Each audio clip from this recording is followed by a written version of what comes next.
Hi guys! So today I want to talk about how to learn Japanese language in an effective way. By the way, I'm a Japanese language tutor from Tokyo. So I just want to share this idea how to study second language in an effective way because I learned English 5 years ago as a second language and it was quite difficult for me. But everybody can do it if you do it right way, effective way. So I'm gonna teach you how to do it. So first thing first, you need to make clear what is your goal. Like, do you just want to be fluent, or you want to live or work in Japan someday, or you want to take JLPT exam to get certificate, or you want to go to university in Japan. So like different goals, different approaches, but just you should make things clear that what do you want.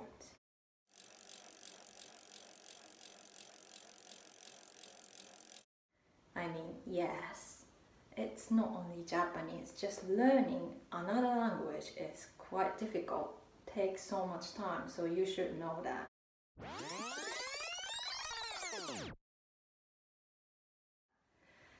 Only thing I can say, the quickest way to learn language is just move to the country.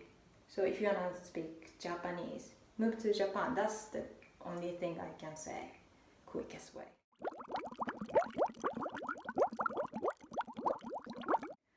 So it's easy to say and hard to do it, but just listen music, Japanese music, watching Japanese silly TV shows or drama or movie, whatever, or watching YouTube, download the app. Just put yourself in the situation to get used to listen and touch the language.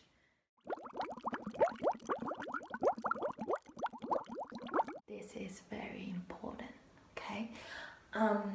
Do not learn hiragana, katakana, kanji first in the place. I mean, writing.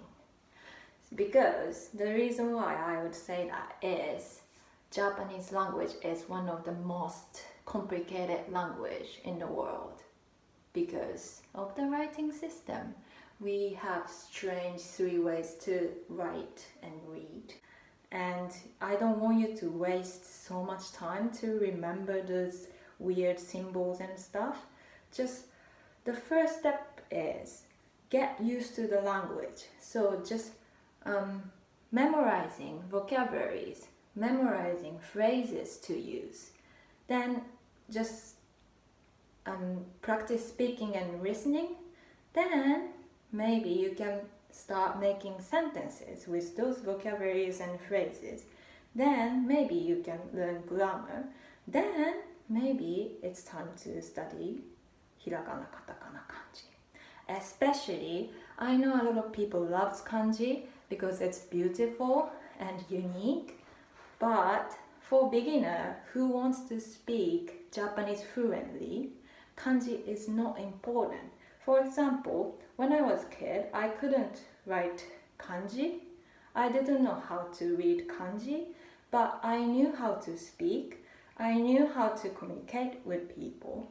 That's the most important thing about language, okay? So if you're into kanji and those Japanese tattoos and stuff, it's okay. You can study kanji, but if you want to be fluent, if you want to communicate with Japanese people, I wouldn't recommend to study hiragana, katakana, kanji in the first place. It doesn't really make sense for me.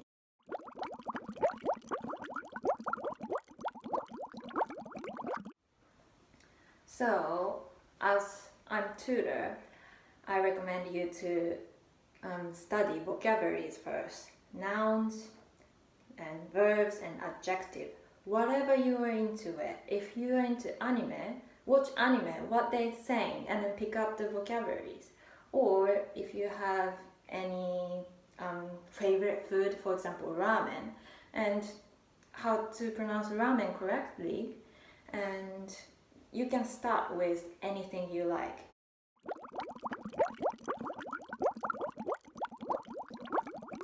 Then, once you pick up the vocabulary you are into, maybe you feel like you want to make sentences. Then, you're going to be interested in learning grammars and particles and how to say me, how to say you, how to say she and he and that character or that person and this action. So, I want you to enjoy the process of learning. That's the main point for me to teach Japanese, and that's why I've been creating those interesting phrases and helpful sources and effective way to learn. That's the trick I can teach you.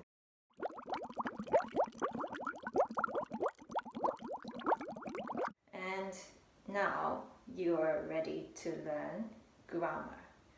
So especially particles, those wa, ga, ni, o, de, e, no, to, those like connector particles, I would say.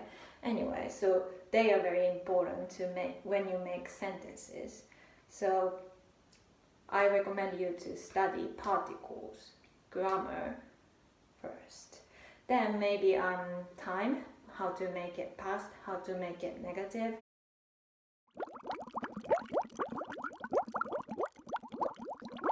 The confusing thing about Japanese is polite way and casual way of speaking, isn't it?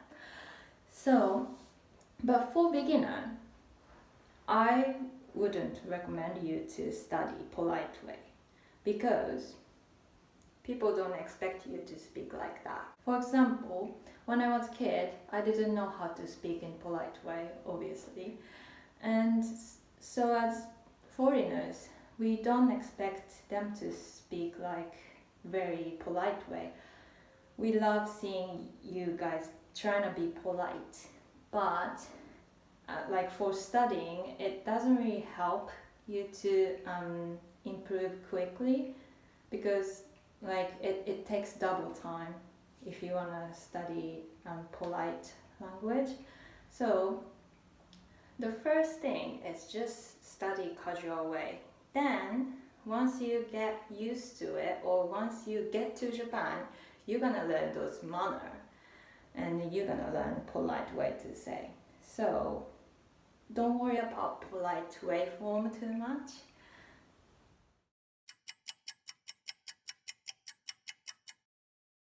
Well, I can't really say how long because depending on how hard you're gonna study. But like language in general, if you are in the country, if you put yourself in the situation, very strict situation, challenging situation, maybe I would say 3 months minimum.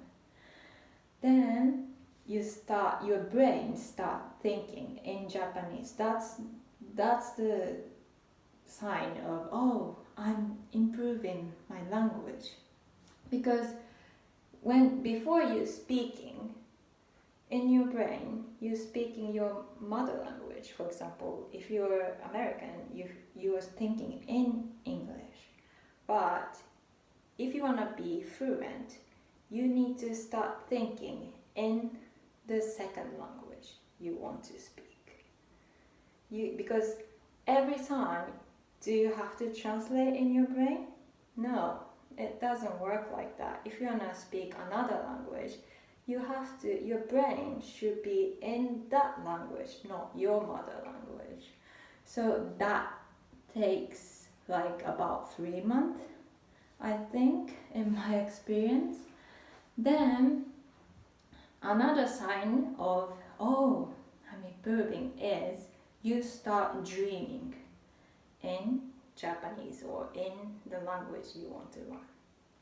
That's the biggest sign of you are into it. So it takes so much time, and maybe 6 months or maybe a year, depending how often you are in the situation, how often you study, how often you touch the language.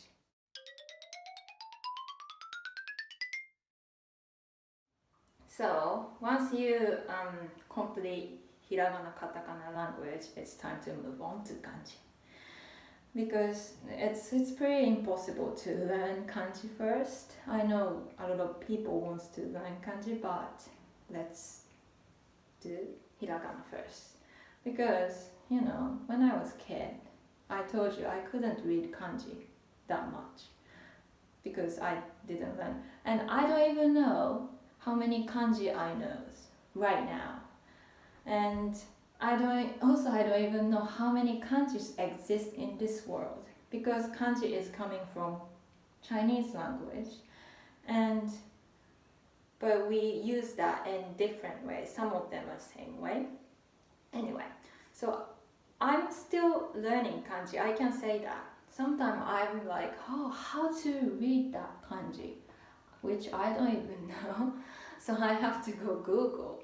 I'm Japanese, but I still don't know how to read kanji, like very difficult one, complicated one.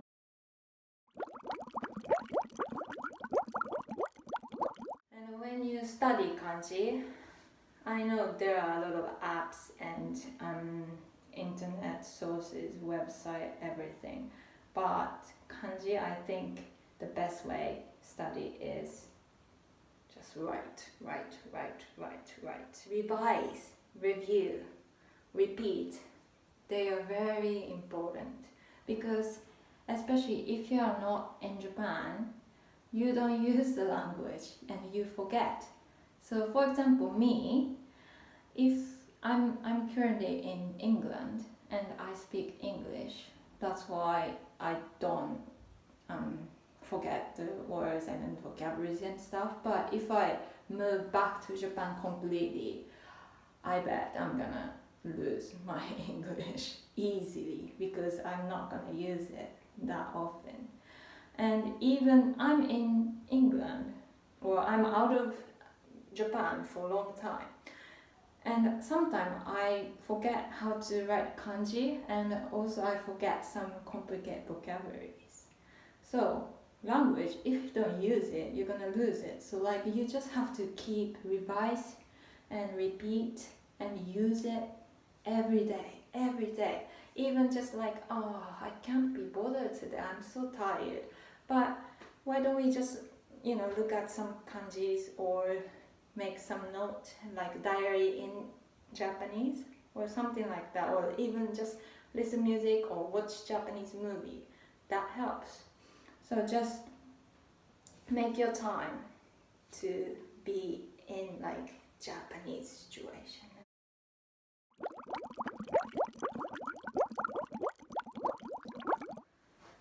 Also, we are very lucky to be in this like digital world, so you can find Japanese friends or someone to talk to easily on Facebook, on Twitter, or just find your favorite YouTuber, or go Netflix to find Japanese film. Anything, so easy, much easier nowadays to learn Japanese. And it's very important to make friends to speak, and native Japanese is the best always. Anyway, I hope it helped. So like everything was just my opinion as a tutor or as bilingual, and everything is from my experience. So like, believe it or not, it's up to you.